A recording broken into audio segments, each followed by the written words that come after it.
Hello guys and welcome back to Mossy Maths GCSE. Today we're going to be going through the second lesson on the topic of trigonometry, which looks at 3D SOHCAHTOA. Now in the previous lesson we looked at two-dimensional SOHCAHTOA. So if you haven't watched that lesson, do go back just to recap on the key points on the basics of trigonometry. In this lesson we'll just go through two examples that are in 3 dimensions, and the key to these questions is trying to turn 3-dimensional problems into 2-dimensional problems. So the first one says that ABCDEF GH is a cuboid. So we have the picture of this here. AF is 7 metres. So let's draw on the line AF. That's 7 metres, okay? It's a theoretical line between the points A and F. We're told to find the angle between this line and the plane ABCD to 3 significant figures. So what we need to do is try and get a 2D triangle from this example. Well, if we draw a line there between A and C, hopefully we can see now we've got a 2D triangle with a right angle here. If I draw this out, what we're going to get is a right angle here. This will be A, this will be C, and this will be F. Well, AF is 7 metres, we're told that in the question. The angle between AF and the plane ABCD will be this angle here. Now we don't know the length of AC.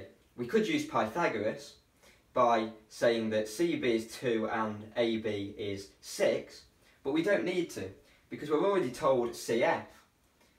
CF is just the height of the cuboid, which will be the same as the length BG, which is 3 metres. And now we have 2 lengths and an angle we need to find, so we can apply a rule of trigonometry. Now, we have to think back to SOHCAHTOA. We have the opposite and the hypotenuse. So we apply the sine rule. Sine of x is the opposite divided by the hypotenuse. So x is just the inverse sine of this. So we get our calculator.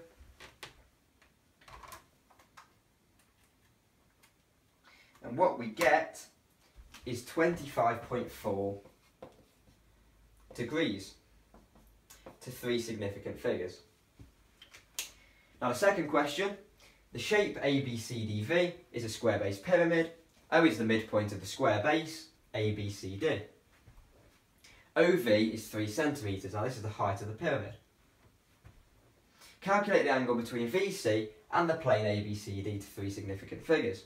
So again, let's try and find a triangle we can use. Well, what we're going to get is this triangle here.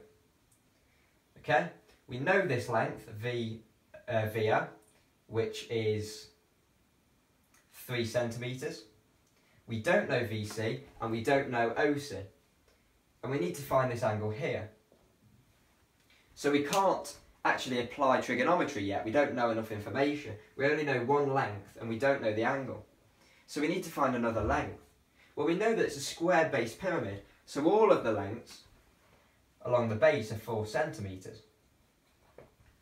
Now, if you look at this, we have 4 centimetres and 4 centimetres. So if we extend the line from A to C rather than O to C, we now have a right-angled triangle, like this,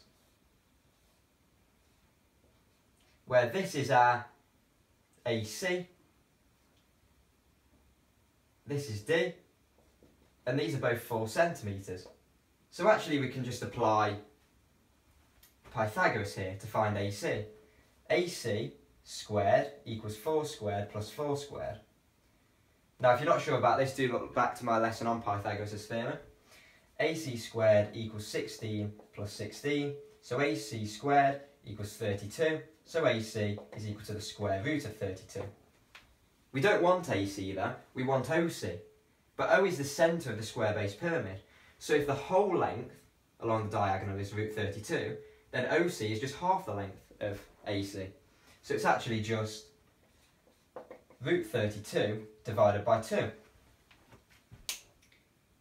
Now we can start to fill in the values of this triangle here.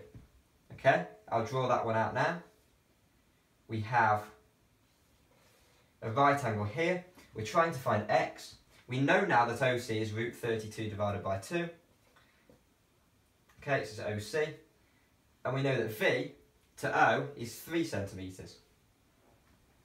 So now we can apply tan, because with regards to the angle we have the opposite and the adjacent.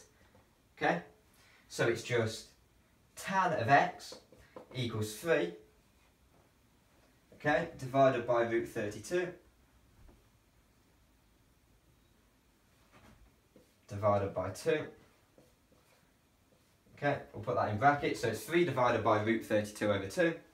So x is the inverse tan of 3 divided by root 32 over 2. So we type that into our calculator.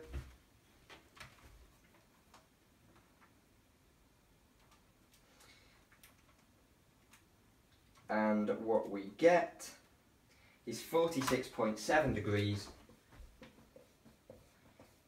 to 3 significant figures. So that completes this lesson. So thanks a lot for watching the video. Again, that's particularly challenging at first because it's about trying to spot how we can draw 2D triangles. There are other ways we can solve these problems. For example, here we could have found this side and then applied cosine or sine instead of tan. There are different ways of doing it, but usually trigonometry and Pythagoras are used together to find the answer. So if you did find the video helpful, please do leave a like. If you haven't already, do subscribe to my channel. In the next lesson, we'll be looking at the third part of trigonometry, which looks at graphs. And then we'll be moving on to the sine and cosine rules and how to find the area of a triangle that's not necessarily a right-angled one. So thanks a lot, and I'll see you in lesson 3 on trigonometry.